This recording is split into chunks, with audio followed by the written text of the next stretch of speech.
الحمد لله رب العالمين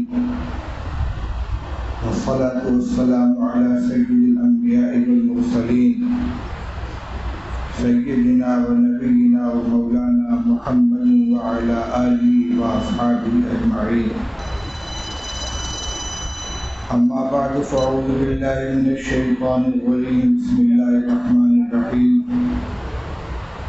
إن الله يأمر بالعدل والإحسان وإيتاء ذي القربى وينهى عن الفحشاء والمنكر والبغي يعظكم لعلكم تذكرون. صدق الله العلي العظيم. محترم علماء کرام، اکابر ملت، بزرگوں، نوجوان بھائیوں، عزیز بچوں، بمبئی ہندوستان کا تہذیبی دارالخلافہ ہے. سیاسی اعتبار سے دہلی کو راجدھانی کہا جاتا ہے، لیکن تہذیبی اعتبار سے جتنی اہمیت، عظمت اور بڑائی اس شہر کو حاصل ہے وہ کسی دوسرے شہر کو حاصل نہیں ہے.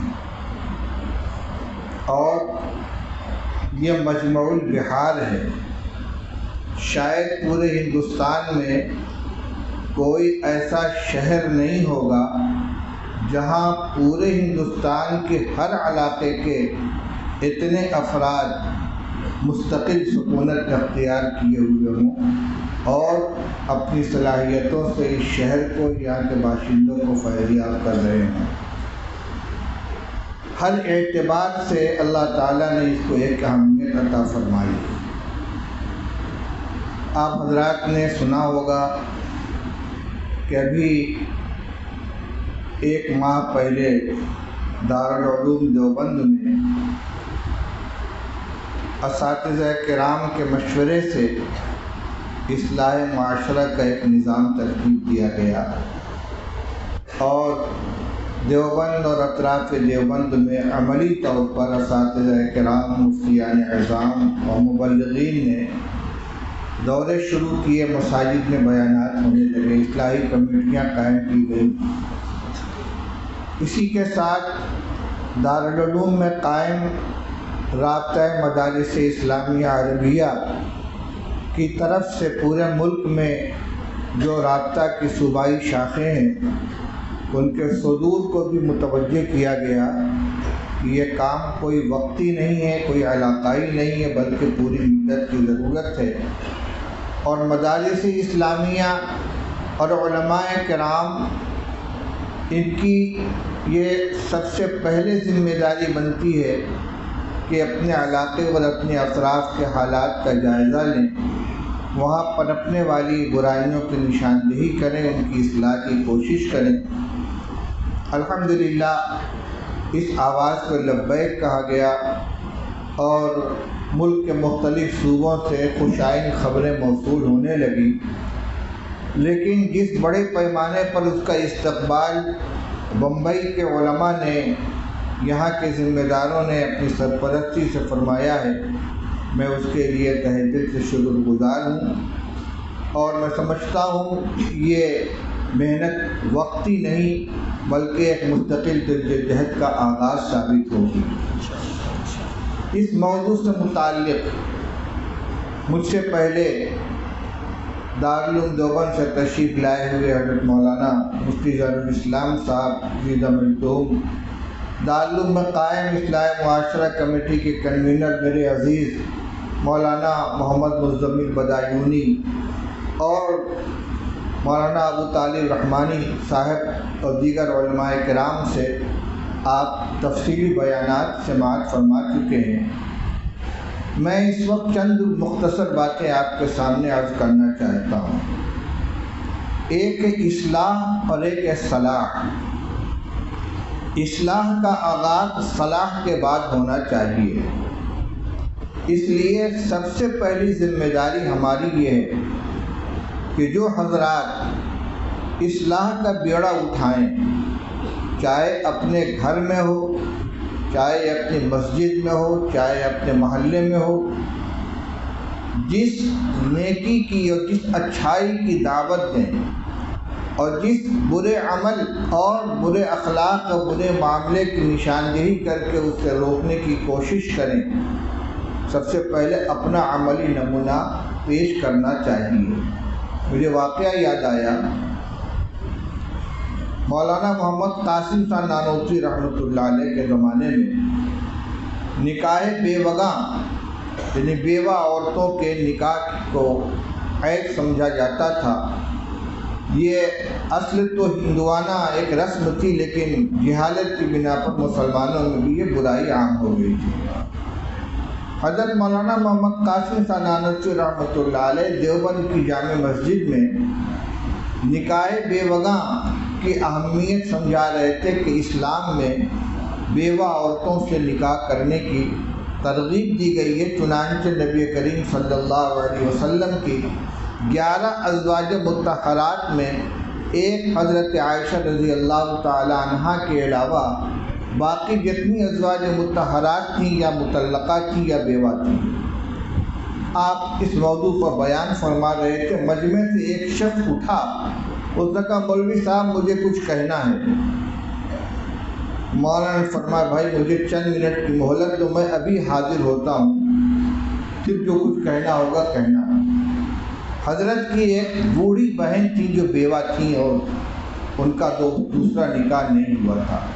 حضرت مسجد سے گھر تشریف لے آئے، اپنی پگڑی اتار کر اپنی ہمشیرہ کے قدموں میں رکھ دی اور کہا بہن ایک مردہ سنت کا زندہ کرنا آپ کی قربانی پر موقوف ہے۔ آپ اگر نکاح کر لیں تو مجھے اپنی بات کہنے کا حق ہوگا، اور امید ہے کہ یہ سنت مردہ ہو چکی ہے، جس کو لوگ عیب سمجھتے ہیں وہ زندہ ہو جائے۔ انہوں نے کہا محمد قاسم مجھ بوڑھی سے کون نکاح کرے گا؟ فرمایا یہ میری ذمہ داری ہے۔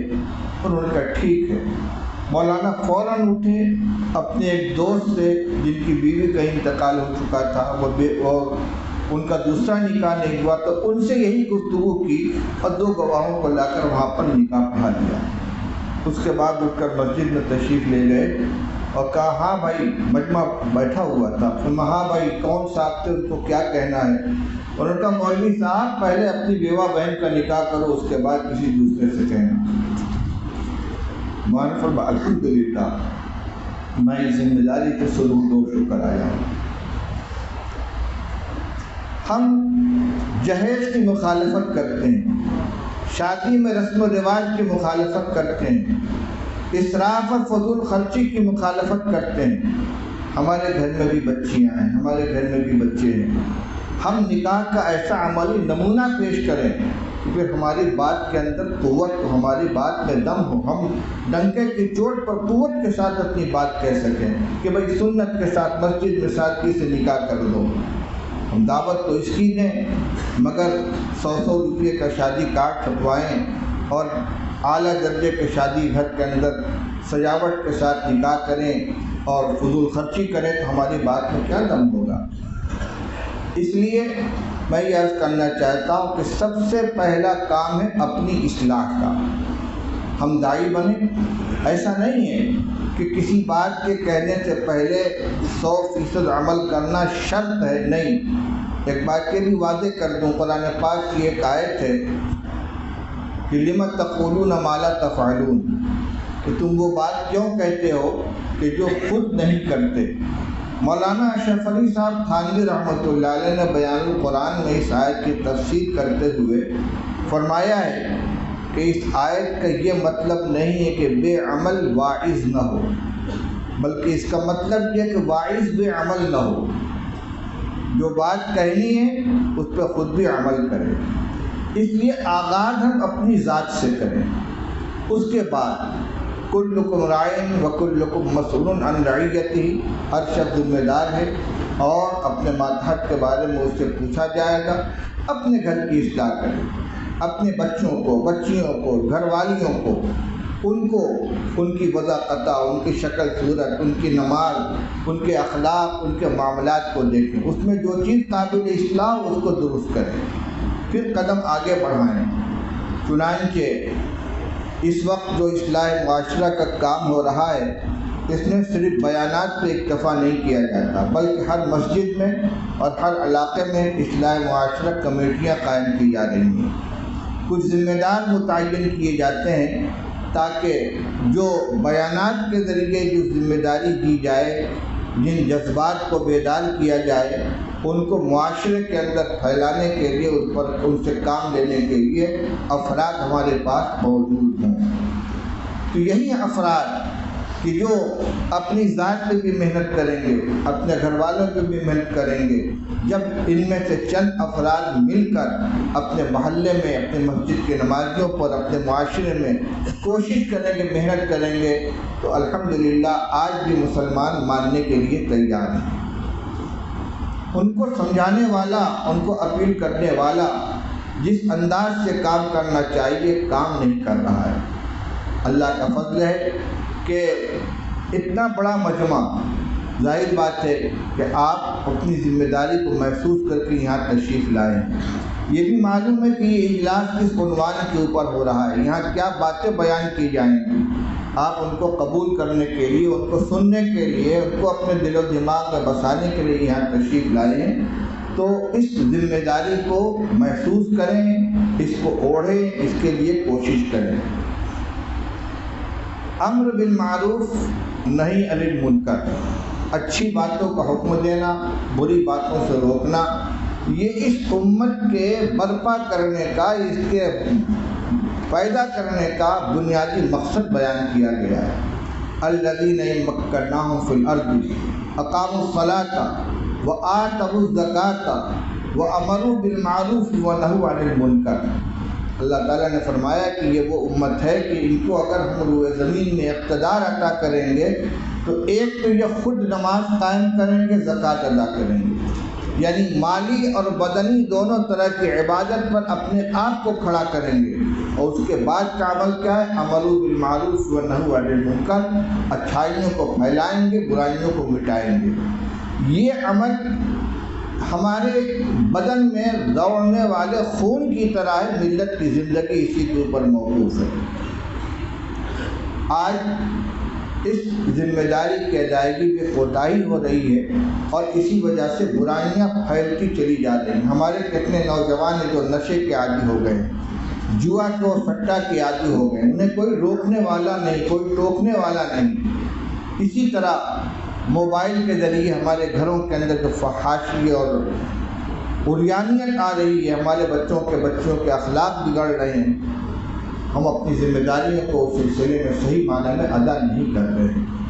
آج اس اجلاس کا مقصد یہ نہیں ہے کہ آج اس اجلاس کے ذریعے سے پورے معاشرے کی اصلاح ہو جائے گی، پورا بمبئی کھڑا ہو جائے گا اور سب ٹھیک ہو جائیں گے۔ اپنی ذمہ داریوں کا احساس دلانا ہے ہمیں، جس یہ ذمہ داری سے بھی ہم وابستہ ہوں، تاجر ہیں، عالم ہیں، امام صاحب ہیں، مؤذن صاحب ہیں، گھر کے سربراہ ہیں، کسی پنچایت کے سربراہ ہیں، جو بھی ذمہ داری ہے، اپنی ذمہ داری کو ادا کرنے کے لیے اپنی ذمہ داری کو محسوس کریں اور یہاں سے کچھ فیصلے کر کے اٹھیں۔ اور فیصلہ یہی ہوگا کہ ہمیں سب سے پہلے اپنے اخلاق کو، اپنے معاملات کو درست کرنا ہے، اپنے گھر کے ماحول کو درست کرنا ہے، اپنے محلے اور اپنے سوسائٹی کو درست کرنا ہے، اور ایک دوسرے کا تعاون کرنا ہے۔ یہ کام اکیلے کرنے کا نہیں ہے، اس میں ایک دوسرے کے تعاون کی ضرورت پیش آتی ہے۔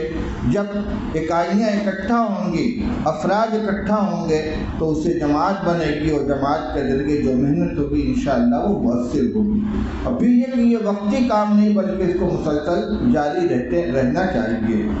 آج دوپہر میں جو ایک مخصوص میٹنگ ہوئی تھی جس میں دانشور حضرات کو بھی دعوت دی گئی تھی، وہاں ایک بات یہ بھی سامنے آئی تھی کہ اپنے بچوں کی دینی تعلیم اور ان کے عقائد کی اصلاح اور عقائد کی سے ان کو واقف کرانے پر بھی محنت کرنے کی ضرورت ہے۔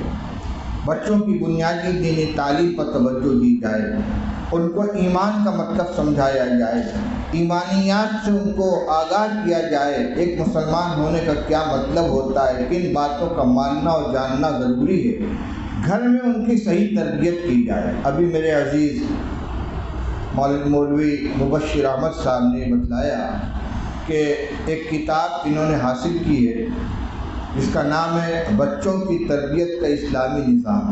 میں نے دیکھا یہ ایک شامی عالم کی کتاب ہے اور مولانا حبیب اللہ مختار صاحب نے اس کا ترجمہ کیا ہے، اور ہمارے حضرت مولانا قبر الزماں صاحب الہ آبادی دامت برکاتہ نے اس کی تلخیص کی ہے، اور بہت اچھی کتاب ہے۔ ان کا پروگرام یہ ہے کہ اس کو تمام مسجدوں کے اندر رکھ دیا جائے اور مسجد کے ائمہ اس کا تھوڑا تھوڑا حصہ پڑھ کر سنائیں۔ اس کے عنوانات میں ایمانی تربیت، اخلاقی تربیت، جسمانی تربیت، نفسیاتی تربیت، بچوں کی تربیت کس طرح کی جائے، قرآن و حدیث کی روشنی میں، اسلامی تعلیمات کی روشنی میں یہ تمام کی تمام چیزیں اس میں بیان کی گئی ہیں۔ یہ والدین کی سب سے پہلی ذمہ داری ہے کہ اپنے اولاد کی صحیح تربیت کریں۔ اگر ہر ذمہ دار اپنے اولاد کو دین کی تعلیم دلائے، دینی اخلاق سکھلائے، دینی آداب سکھلائے، ان کی صحیح تربیت کرے، یہی بچے بڑے ہو کر ذمہ دار بنیں گے، یہی اپنے گھر کے ذمہ دار بنیں گے، اپنے خاندان کے ذمہ دار بنیں گے۔ ان کی تربیت کے اوپر جو محنت ہونی چاہیے وہ محنت نہیں ہو رہی ہے۔ بچوں کو صرف مدرسے میں یا مکتب میں بھیج دینے سے ہماری ذمہ داری ختم نہیں ہو جاتی۔ بچے وہاں چند گھنٹے گزارتے ہیں، باقی ان کا سارا وقت اپنے گھر میں گزرتا ہے، اپنے والدین کے درمیان، اپنے بھائی بہنوں کے درمیان۔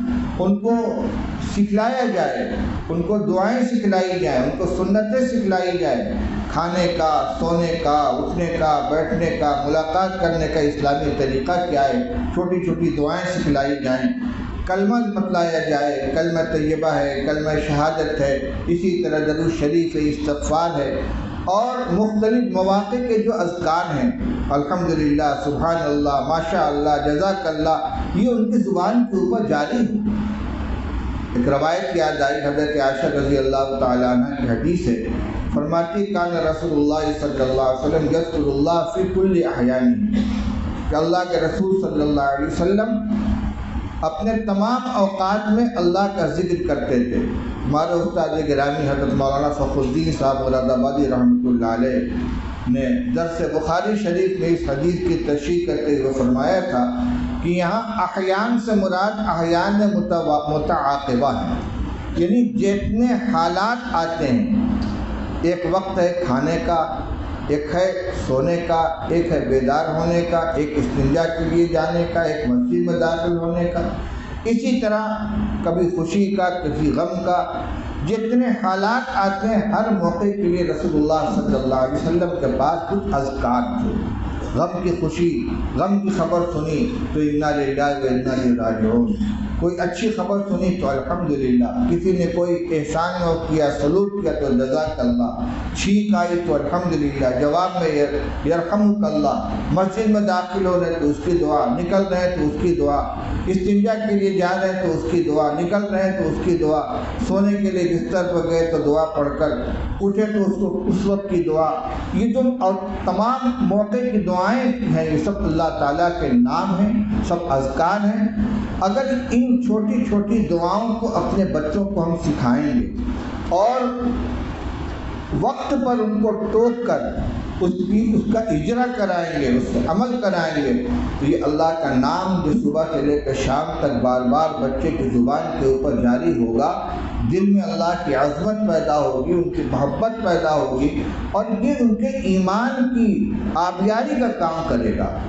تو میں عرض کر رہا تھا کہ بچوں کی تربیت کے لیے ابھی جو جس کتاب کا میں نے نام لیا، بچوں کی تربیت کا اسلامی نظام، اس کتاب کو یہاں سے جاتے ہوئے تمام مساجد کے ائمہ کرام یہاں سے حاصل کرتے ہوئے جائیں اور اس کو اپنی مسجد کے اندر سنانے کی کوشش کریں، انشاءاللہ اس سے بہت فائدہ ہوگا۔ دوسری بات یہ میں چاہتا ہوں، مجھے معلوم نہیں کہ یہاں کیا نظام طے ہوا ہے، ہر محلے کی مسجد کے اندر چھوٹی چھوٹی اصلاح معاشرت کمیٹیاں قائم ہونی چاہیے، جس میں مسجد کے امام صاحب ہوں، مسجد کے ذمہ دار حضرات ہوں، کچھ علماء ہوں، کچھ حفاظ ہوں اور کچھ تاجر حضرات ہوں۔ جیسے آج دانشوروں کی مجلس بلائی گئی تھی تو ہمارے وکلاء ہیں، ہمارے لائر، ہمارے انجینئر، ہمارے ڈاکٹر، وہ بھی ہمارے معاشرے کا ایک حصہ ہیں۔ وہ کسی بھی پیشے سے وابستہ ہوں، لیکن محمد رسول اللہ صلی اللہ علیہ وسلم کے امتی، آپ کے لائے ہوئے دین پر عمل کرنے والے اور اس کے داعی اور اس کے محافظ ہیں۔ اس لیے اللہ نے جس کو جو صلاحیت عطا فرمائی وہ اپنے صلاحیت کو استعمال کرے۔ تو میں یہ سمجھتا ہوں کہ آج کا یہ اجلاس پوری بمبئی میں ایک روح پھونکے گا اور جو حضرات یہاں شریک ہیں ہر فرد اپنے کو ذمہ دار سمجھ کر یہاں سے اٹھے گا۔ پھر علماء کرام کی رہنمائی میں اس کے لیے پروگرام بننا چاہیے، کمیٹیاں بننی چاہیے، جس میں ہر علاقے کی جو چیزیں قابل اصلاح ہیں ان کے نشاندہی کی جائے، ان کو نامزد کیا جائے۔ مثلا نوجوانوں میں نشے کی عادت پھیل رہی ہے، جوا اور سٹہ کی عادت پھیل رہی ہے، اسی طرح دین بیزاری، الحاد، مذہب سے دوری، خدا کا انکار، یہ برائیاں بھی ہمارے نوجوان بچوں اور بچیوں کے اندر آ رہی ہیں۔ ایسے ہی دینی معلومات نہ ہونے کی بنا پر جو فتنے اٹھ رہے ہیں، شکیلیت کے فتنہ ہے، قادیانیت کے فتنہ ہے اور دوسرے نئے نئے فتنے آ رہے ہیں ہمارے نوجوان، اور وہ نوجوان کہ جو اسکولوں کالجوں میں پڑھ رہے ہیں اور مذہب کے نام پر ان کو بہکا کر ان کے ایمان کا سودا کیا جاتا ہے، تو ان برائیوں کو، ان خرابیوں کو نام و نشان زد کیا جائے اور ان کا مقابلہ کرنے کے لیے، ان کا ازالہ کرنے کے لیے پروگرام بنائے جائے۔ ہر آدمی اپنے کو ذمہ دار سمجھے اور ہر مسجد کے متولی حضرات، وہاں کے امام صاحب اور علاقے کے جو سربراہ لوگ ہیں، اپنی اپنی میٹنگ کر کے، اپنا اپنا مشورہ کر کے چھوٹی چھوٹی کمیٹیاں بنائیں، حالات کا جائزہ لیں اور پھر ان برائیوں کا ازالہ کرنے کے لیے، ماحول کو درست کرنے کے لیے کیا عملی اقدام کرنا چاہیے اس کا مشورہ کریں۔ اللہ تعالیٰ ہمیں اس کی توفیق نصیب فرمائے۔ میں زیادہ لمبی گفتگو نہیں کروں گا، بلکہ بس میں اتنا ہی چاہتا ہوں کہ اب تک علماء کرام کی بات کی زبانی آپ حضرات نے جو باتیں سنی ہیں ان کو ایک کان سے سن کر دوسرے کان سے نکال نہ دیں، بلکہ اپنے دل و دماغ کے اندر بیٹھا کر لے جائیں۔ نوجوان پڑھے لکھے لوگ انٹرنیٹ سے مسائل اور دین سیکھنے کے بجائے علماء سے ایک بات کی طرف ہمارے مولانا مزمل صاحب نے متوجہ کیا، بہت اہم ہے۔ آج کل موبائل کو ہر مسئلے کا حل سمجھ لیا گیا ہے۔ علامہ گوگل، ہر مسئلے کو ان سے دریافت کیا جاتا ہے۔ اب تو نام بھی پڑ گیا، کوئی علامہ گوگل کہتا ہے، کوئی مفتی گوگل کہتا ہے۔ اور یہی نہیں، بہت سے حضرات نیٹ کے اوپر آ کر مسائل بتلاتے ہیں، خواب کی تعبیر بتلاتے ہیں، استخارہ کر کے اس کا نتیجہ سناتے ہیں، آیات کی تفسیر بیان کرتے ہیں۔ ہمارے یہ نوجوان بس ایک موبائل کے ذریعے اپنے سارے مسائل کو حل کرنا چاہتے ہیں، یہ طریقہ صحیح نہیں ہے۔ یاد رکھیے، اگر کوئی بیمار ہو تو اس کو ڈاکٹر کے پاس جانا ہے، کسی کو عمارت بنوانی ہے تو وہ انجینئر سے مشورہ کرے گا۔ جس لائن کا کام ہے اس لائن کے ماہرین سے اس سلسلے میں مراجعات کی جاتی ہے۔ کیا دین اتنا سستا ہو گیا ہے، اتنا بے حیثیت ہو گیا ہے کہ ہر ایرے غیرے نتو خیرے سے ہم دینی معلومات حاصل کریں، عقائد، آیات، احادیث، فقہی مسائل ان کے بارے میں مشورہ کریں؟ الحمدللہ آپ کے شہر کے اندر مدارس بھی ہیں، مفتیان کرام بھی ہیں، علماء کرام بھی ہیں، ادارے ہیں، آپ ان سے رجوع کریں، تھوڑی سی محنت کریں، خدمت میں حاضری دیں، اپنا مسئلہ پیش کریں۔ اس لیے میں خاص طور سے نوجوانوں کو متوجہ کرنا چاہتا ہوں کہ موبائل کا جو غلط استعمال اس لائن کا ہے، فحاشی اور عریانیت کا، اس سے تو ان کو بچنا ہی ہے، لیکن دین کے نام پر مسائل معلوم کرنے کے لیے، اپنے مسائل کو حل کرنے کے لیے جو صرف موبائل سے وہ مراجعات کرتے ہیں، سوال ڈال دیتے ہیں اور جو جواب آیا اس کو حکم سمجھ لیتے ہیں، یہ طریقہ صحیح نہیں ہے۔ علماء سے رابطہ رکھیں، مفتیان کرام سے رابطہ رکھیں، ان کے سامنے اپنے مسئلے کو پیش کریں، اس کا حل تلاش کریں، انشاءاللہ ان کی تشفی ہوگی۔ بس میں یہی مختصر کلمات کے ساتھ اپنی گفتگو ختم کرتا ہوں، اور شکر گزار ہوں اپنے عزیز مولوی مبشر احمد صاحب کا اور یہاں کے مفتیان کرام اور علماء کرام کا کہ انہوں نے اتنا اہم پروگرام منعقد کیا ہے اور سوئی ہوئی قوم کو جگانے کی کوشش کی ہے۔ شورش عندلیب نے روح چمن میں پھونک دی، ورنہ یہاں کلی کلی مست خواب نال میں۔ خدا کرے یہ بیداری مستقل رہے اور اس کا اثر دیر پا ہو۔ وآخر دعوانا الحمدللہ رب العالمین۔ آپ بیٹھے رہیں، دعا آپ کی ہے۔ دیکھیے الحمدللہ